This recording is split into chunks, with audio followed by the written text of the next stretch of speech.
በስመ አብ ወወልድ ወመንፈስ ቅዱስ አሐዱ አምላክ አሜን። የተከበራችሁ የተወደዳችሁ በሀገር ውስጥም ከሀገር ውጭም ሆናችሁ ይህንን ትምህርት የምትከታተሉ ክርስቲያኖች ወገኖቻችን በልዑል እግዚአብሔር ስም እንደምሰነበታችሁ። ከዚህ ዕለት ከዚህ ሰዓት ያደረሰን አምላካችን ስሙ የተመሰገነ ይሁን። ዛሬ መስዋዕትና ምጽዋት በሚሉ በሁለት ርዕሰ ጉዳዮች ላይ አጠር ያለ የኢትዮጵያ ኦርቶዶክስ ተዋሕዶ ቤተክርስቲያን አስተምህሮ የሆኑ ጉዳዮችን እናነሳለን። እግዚአብሔር አምላካችን በጎን ምስጢር በጎን ትምህርት ለሁላችን ይግለጽልን። ተከታተሉ፣ አብራችሁን ቆዩ። ጌታችን መድኃኒታችን ኢየሱስ ክርስቶስ በመዋዕለ ሥጋዌው ሲያስተምር በአንድ ወቅት እምነ ምጽዋት እምነ መስዋዕት አበድር ምጽዋተ ብሎ አስተምሯል። ከመስዋዕት ይልቅ ምህረትን እወዳለሁ ማለት ነው። መስዋዕትና ምጽዋት በቤተ ክርስቲያን ከቀድሞ ከብሉይ ኪዳን ጀምረው የነበሩ ብዙዎቹ እግዚአብሔርን ያገለገሉበት ሁለቱም በጎ የሆኑ ምግባራት ለሁለቱም በቅዱሳት መጻሕፍት እንድናደርጋቸው እንድንሰራቸው ትእዛዝ የተሰጠባቸው ናቸው። መስዋዕት የምንለው በኦሪቱ በተለየ መንገድ እንደተሰዋ ተገልጿል። በተለያየ መንገድ ቅዱሳን አባቶች አድርገውታል። ለምሳሌ ኖህ የምንለው አባት ለእግዚአብሔር ለአምላኩ ከመርከቡ ከወጣ በኋላ የጥፋት ውሃ እንዳለፈ መጀመሪያ ቤት ከመስራቱ በፊት ሌሎች በዚህ ዓለም ሲኖር ለስጋው የሚያስፈልጉትን ነገሮች ከማሟላቱ በፊት ከመርከብ እንደወጣ ለእግዚአብሔር መስዋዕት ሰውቷል ማለት ነው። ይኸውም ወደ ዘፍጥረት ምዕራፍ 8 እንደሚነግረን ኖህም ለእግዚአብሔር መስዋዕት የሚሰዋበት መሰዊያን ሰራ ይላል። ከዚያም ላይ በዚያም መሰዊያ ላይ ከእንስሳቱ ከአእዋፉ ንጹህ የሆኑትን ወስዶ አቀረበ። የሚቃጠል መስዋዕት አድርጎ ለእግዚአብሔር አቀረበ ይላል። እግዚአብሔርም መልካም መዓዛ አሸተተ፣ መልካሙን መዓዛ አሸተተ። እግዚአብሔርም ቃል ኪዳን ገባለት ማለት ነው፣ ለኖህ ማለት ነው። በልቡ አለ ምድርን ዳግመኛ ስለ ሰው ሁሉ አረግምም ብሎ እንደማለ ክረምትና በጋ መዝራትና ማጨድ የቀንና የሌሊት መፈራረቅ እንደማይታጎሉ እስከ ዓለም ፍጻሜ ድረስ እግዚአብሔር ለኖህ መስዋዕት ተሰውቶ በነበረበት ጊዜ ዳግመኛ ቃል ኪዳን ሰጥቶታል ማለት ነው። ስለዚህ ኖህ ከጥፋት ውሃ በኋላ የመጀመሪያ ስራው የሆነው መስዋዕት መሰዋት ነው ማለት ነው። እግዚአብሔርም መስዋዕት ሲሰዋለት በጎን መዓዛውን አሽትቶ ይህንን ኪዳን ሰጥቶታል ማለት ነው። በዚህ መንገድ አንድ በኦሪት ዘፍጥረት ላይ የምናገኘው የመስዋዕት አሰዋው አይነት ስርዓት አለ ማለት ነው። ከኖህ በኋላም የተነሱ አባቶች በየጊዜያቸው መስዋዕት ተሰውተዋል። ለምሳሌ ታላቁ አባታችን አብርሃም ለእግዚአብሔር መስዋዕት ሰውቷል፣ መሰዊያን ሰራ ይላል። ማለት ልጁን ለመሰዋት አቀረበ እስከዚያ ድረስ ማለት ነው። ከበጉ መልካም ከሆነው ከአእዋፉ ከመልካም ከሆነው ከዛፍ ከሚገኘው ከፍራፍሬው አልፎ ልጁን ለእግዚአብሔር መስዋዕት አድርጎ እስከማቅረብ እንደደረሰ ቅዱስ መጽሐፍ ይነግረናል። የአብርሃም የልጅ ልጅ የሆነው ያዕቆብም እንደዚሁ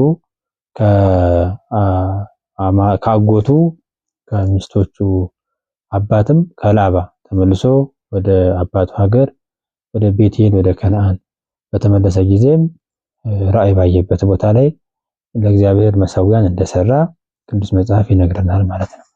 በኋላም ቅዱስ ያዕቆብ ወደ ግብጽ ሀገር ከመውረዱ በፊት ለእግዚአብሔር መሰዊያን እንደሰራና በዚያ በመሰዊያው ላይ መስዋዕት እንዳቀረበ በዚህ ምክንያት እግዚአብሔር በራእይ እንደተገለጸለት እንደተነጋገረው ማለት ወደ ግብጽ ሀገር መውረድን ችላ እንዳይል እስመ ዮሴፍ ወልድከ ይከድን እርቃነከ እሱ ዮሴፍ በግብጽ ሕያው እንደሆነ ጦሮ ለአባት የሚገባውን ነገር ሁሉ አድርጎ የሚቀብረው ዮሴፍ እንደሆነ ነግሮታል ማለት ነው። ስለዚህ ነው ከቀድሞ ጀምሮ እነ አቤልም ከበሩ ስንል መስዋዕት በመሰዋት ነው። ያዕቆብም በረድኤተ እግዚአብሔር ተጠበቀ ስንል መስዋዕት በመሰዋት ነው።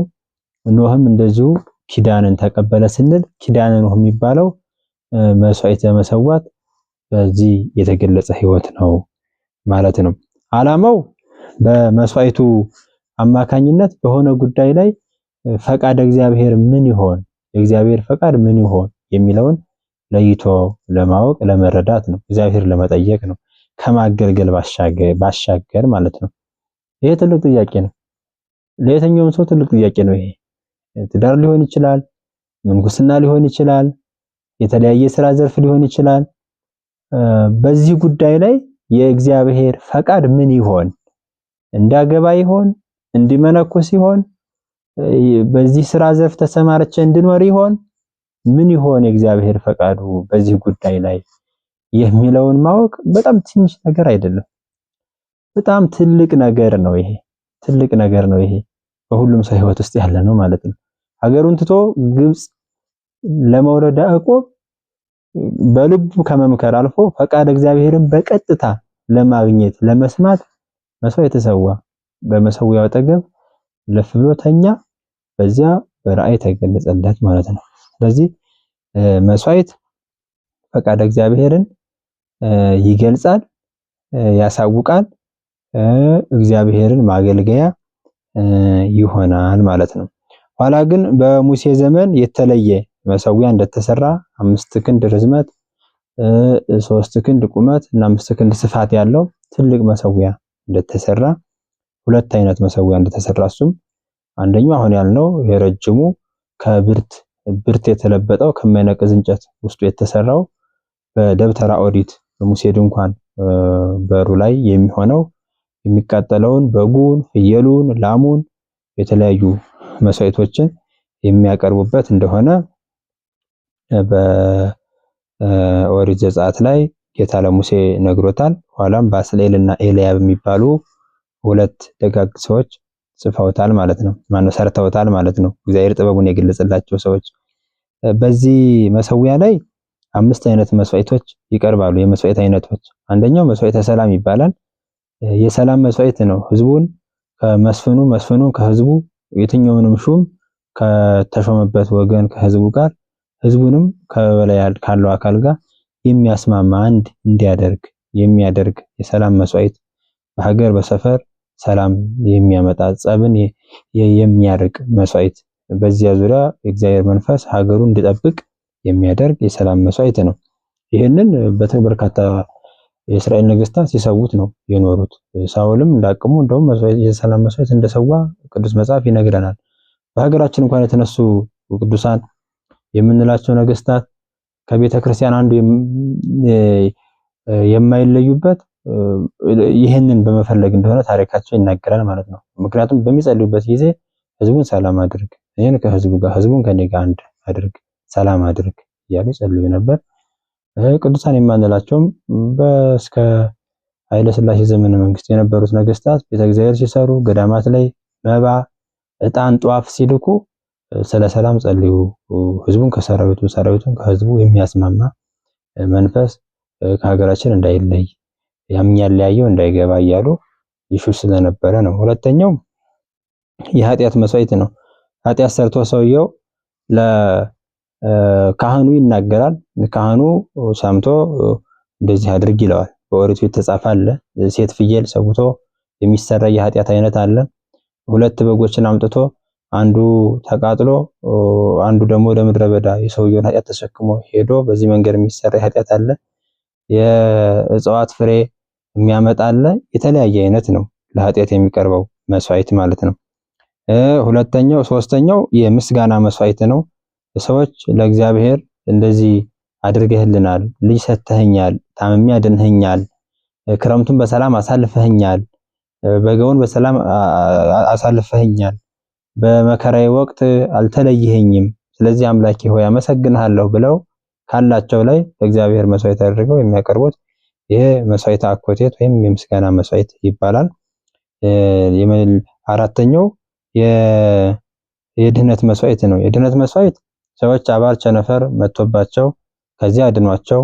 ለምሳሌ ገበሬዎቹ አዝመራው በደረሰበት ወቅት በአዝመራው ላይ የተለያየ አዝመራውን የሚያጠፋ ተባይ ሊሆን ይችላል፣ የተለያየ መዓት ታዞ ሲመጣባቸው ህፃናቱን የሚያም የተለያየ ወረርሽኝ ተነስቶ ተስለው በዚያ ሲድኑ ያድነናል ብለውም ከመዳናቸው በፊት ከዳኑም በኋላ የሚያቀርቡት የድህነት መስዋዕት ይባላል ማለት ነው። የመጨረሻው አምስተኛው የብጽዓት መስዋዕት ብጽዓት የሚባለው ነው።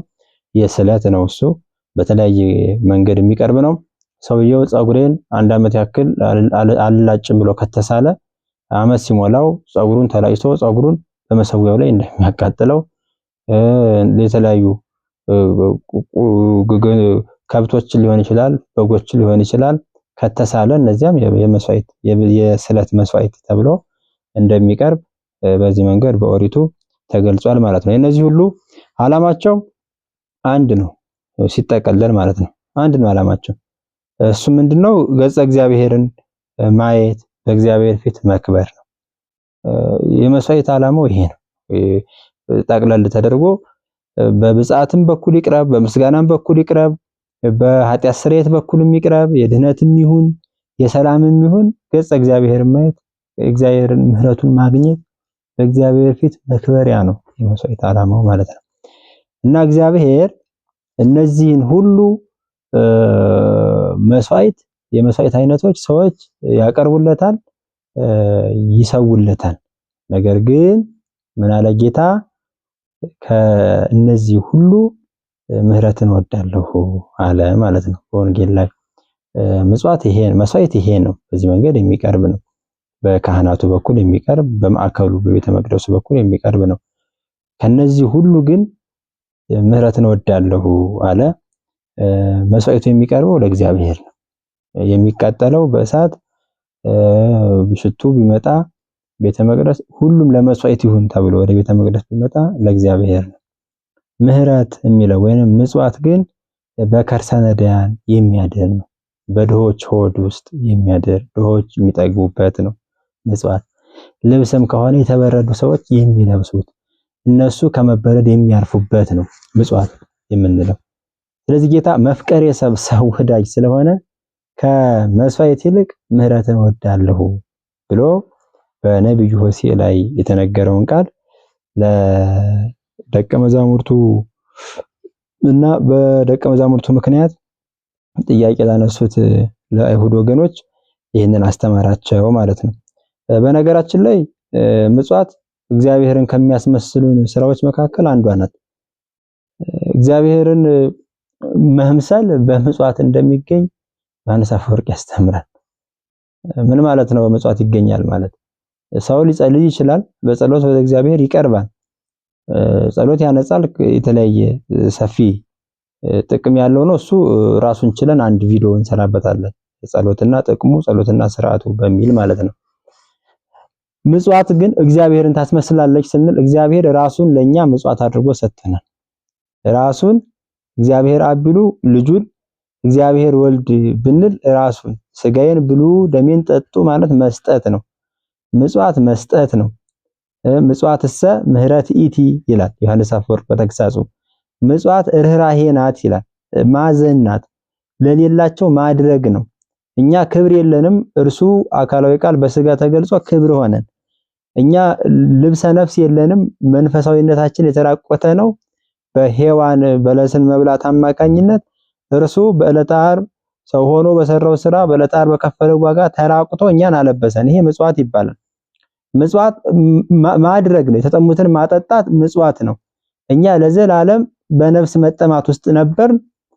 እሱ ግን እስከ ይብሰተ ጉርኤ ይላል ሳዊሮስ፣ ጉሮሮ እስኪደርቅ ድረስ በዕለተ ዓርብ ተጠምቶ መራራ ሐሞት ጠጥቶ እኛ ደግሞ ከጎኑ የተገኘውን ቅዱስ ደም ከጎኑ የፈሰሰውን ቅዱስን ውሃ እንድንጠጣ በሱ እንድንጠመቅ ደሙን ጠጥተን እንድንረካ ከነፍስ መጠማት እንድንለይ አደረገን ማለት ነው። ይሄ ምጽዋት ይባላል። ክርስቶስ ሰጪ ነው ማለት ነው። ከዚያም ባለፈ ዕለታትን ፀሐይ፣ ጨረቃ፣ ከዋክብትን በቀንም በሌሊትም የሚያስፈልጉን ነገሮችን ሁሉ እግዚአብሔር በየቀኑ ሳይሰስት ይሰጣል። ቸር ነው እግዚአብሔር በባህሪው ማለት ነው። ስለዚህ ዕለት ዕለት የሚሰጥ ሰው ዕለት ዕለት ብርሃን የሚሰጥ እግዚአብሔርን ይመስላል። ዕለት ዕለት በምህረት በመስጠት በመለገስ የሚኖር እግዚአብሔርን ይመስላል ማለት ነው። ምጽዋት እግዚአብሔርን ታስመስላለች። በዮሐንስ አፈወርቅ ትምህርት እንደዚያ ነው የምንረዳው ማለት ነው። ዮሐንስ አፈወርቅ በተግሳጹ አሁንም እንዲህ ይላል፣ ይደለወነ ኦ አሃው ከመንረሲ ለነ ስርዓተ ከመንረሲ ለነ አይርክተ እምነዋያ አመጻ ይላል። ወንድሞቻችን ሆይ ኦ አሃው ይደለወነ ከመንረሲ ለነ አይርክተ እምነዋያ አመጻ፣ በኃላፊው ገንዘብ የማያልፉ ወዳጆች በመንግስተ ሰማያት ወዳጆች ሆነው የሚኖሩ ነዳያንን ገንዘብ ልናደርግ ይገባናል ይላል። ገንዘብ ኃላፊ ነው። በኃላፊው ገንዘብ ግን የማያልፉ ወዳጆችን እንገዛበታለን ማለት ነው። ነዳያንን በዘላለም ቤታቸው እንዲቀበሉን ማለት በነዳያን አማካኝነት ሥላሴ በዘላለማዊ ሀገር በመንግስተ ሰማያት እንዲቀበሉን ማረፊያ እንዲሰጡን በኃላፊው ገንዘብ ወዳጆችን እንገዛበታለን ማለት ነው። ይሄ ስራ እግዚአብሔርን ያስመስላል። ይሄ ስራ ከመስዋዕት ይልቅ የተወደደ በእግዚአብሔር ፊት ሞገስን የሚያሰጥ ስራ ነው ማለት ነው። እንደውም መጽሐፍ ሲናገር ወለእመ ረከብከ አረማዊ ርቱ ታሰኒሎቱ ነው የሚለው። ምንም ሰውየው ሃይማኖት የሌለው እንኳን ቢሆን አንተ ከተቻለህ መልካም ነገር ልታደርግለት ይገባል ነው የሚለው። ከተቻለህ መልካም ነገር ልታደርግለት ይገባል። አዎ እኛ የሰውየው ሃይማኖት ምን ያደርግልናል? በምጽዋት መጥቶ ለሚለምን ሁሉ መለያየት የለም። ፍትሐ መንፈሳዊም እንደዛ ነው የሚለው። ከቤተሰብ ሄዶ እንደ መጽሐፍ እንደተገለጸው ሰናይ ግበሩ ለኩሉ ለሁሉ መልካም አድርጉ ይልና ወፈድፋደሰ ለሰብአ ሃይማኖት ይላል። በሃይማኖት ለሚመስሉን በተለየ ሁኔታ መልካም ማድረግ ይገባል። በእውነት ነው። መጥቶ ግን ለሚለምነን ምንም ያምልክ ድንጋይም ያምልክ ውሃም ያምልክ እንጨትንም አምላኬ ነህ ይበለው ከለመነን ለተቸገረ ሁሉ ምህረት ማድረግ ተገቢ ነው ማለት ነው። እንደዚህ ያለውን ህይወት ከመስዋዕት ይልቅ እግዚአብሔር አበድር ይላል እመርጣለሁ ማለት ነውና ይመርጠዋል ይወደዋል ማለት ነው። ምጽዋት ርህራሄ ከሆነች እግዚአብሔር ርህሩህ ነው። ርህሩህ እግዚአብሔርን በምጽዋት እንመስለዋለን። ምጽዋት መጥቶተ ርዕስ ያለበት ነው። ስለኛ ራስን አሳልፎ መስጠት ነው። ምግብን መክፈል ነው። ልብስን መክፈል ነው። ምቾትን መክፈል ነው። ስለኛ ሲል ራሱን አሳልፎ የሰጠ ክርስቶስን እንመስልበታለን። ስለኛ ሲል ባህሪ የመላእክትን ባህሪ ላድርግ ሳይል ሞት የሚስማማውን ረሃብ የሚስማማውን ድኩም ስጋን የተዋሃደ አምላክን እንመስልበታለንና እምነ ምጽዋት እምነ መስዋዕት አበድር ምጽዋተ ከመስዋዕት ይልቅ ምጽዋትን እመርጣለሁ ያለው ከዚያ ከሚቀጠለው መስዋዕት ይልቅ ቤተ መቅደስ ከሚቀርበው መስዋዕት ይልቅ እግዚአብሔር የሚወደው በተቸገሩ ወገኖቻችን ላይ የምናደርገውን መልካም ነገር የምናሳያቸውን ፍቅር እንደሆነ እንማራለን ማለት ነው በዚህ ርዕስ። በመጨረሻ በምጽዋት ዙሪያ ትምህርቱ ይሄ ብቻ አይደለም። ምጽዋት በብሉይ ኪዳን የነበሩ ሰዎችንም የእግዚአብሔር ፊት ያሳያቸው ምጽዋታቸው ነው፣ እንግዳ መቀበላቸው ነው። ብዙዎቹን ማለት ነው። አብርሃምን ብናነሳ፣ ኢዮብን ብናነሳ ወደ ቤታቸው የሚመጡ አይነ ስውራን ሲመጡ መሪ ሰጥተው፣ ፈረስ ሰጥተው፣ በቅሎ ሰጥተው፣ አንካሶች ሲመጡ የሚቀመጡበት ፈረስ ሰጥተው፣ የተራቆቱ ሲመጡ ልብስ ሰጥተው ይልኳቸው ስለነበር በዚህ እግዚአብሔር ለማደሪያነት መርጧቸዋል። በቤታቸው ለመገኘት መርጧቸዋል ማለት ነው። እና አብርሃም ብዙ ሀብታቸው አይደለም ሥላሴ በአብርሃም ቤት እንዲገቡ ያደረጋቸው ወደ